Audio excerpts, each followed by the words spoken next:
stage, and more specifically, why I'm so interested in public speaking and why I'm here. I come here because I'm really bad at public speaking. And Start using gestures, Amy. Recently, I had an English class which has an oral presentation, and when I was talking about my oral presentation, my eye was fixed on the screen all the time, and I had no eye contact, so my teacher cut off all the points. That was for the eye contact part. And also, I constantly saying and stuff like that, which makes my speech becomes very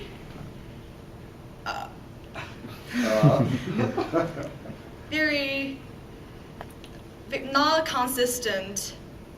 So I want to try to improve my public speaking because it's going to be very important. And if you're going to try to convince yourself and you don't have that kind of courage to stand up and speak, that will be very disappointed.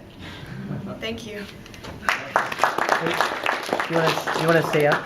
Just okay. Stay up here so you can.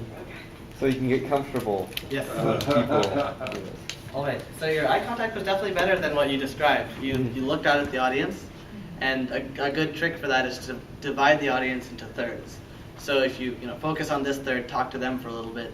Focus on this third, talk to the middle, and that way you can make sure you have eye contact. Another thing you can do is to just make eye contact with a single person, talk to them for a few seconds. But you did a good job with that. In terms of your gestures, you left your hands down here.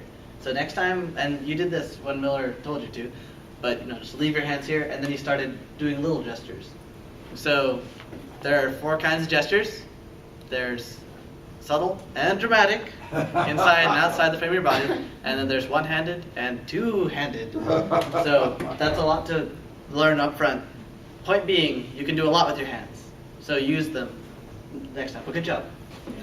One thing I would say is when you uphill, so first of all, good job at least not speaking too quickly, because many times when someone's nervous, they just go and start to really talk really fast.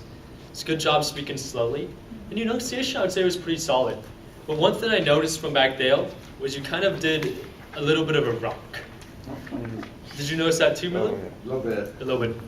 So put that energy that you have in the rock to move around, right? That's why we move, so it kind of masks that rock. And also put that energy into your hand gestures as well.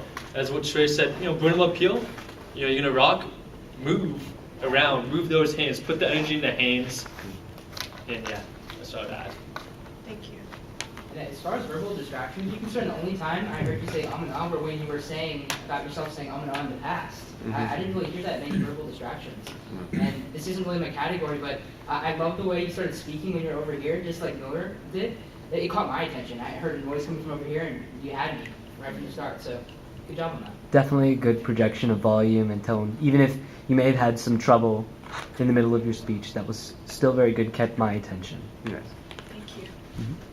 There was this part when you were saying, you were talking about how silly it is to be scared to be up there, and you have a lot of problems if you were having problems public speaking. Public speaking is very important to have. And you kind of just let loose at this one point, where you were kind of just being yourself, completely yourself, or more of yourself than what you were previously or before, and it was just it was very powerful. Thank you.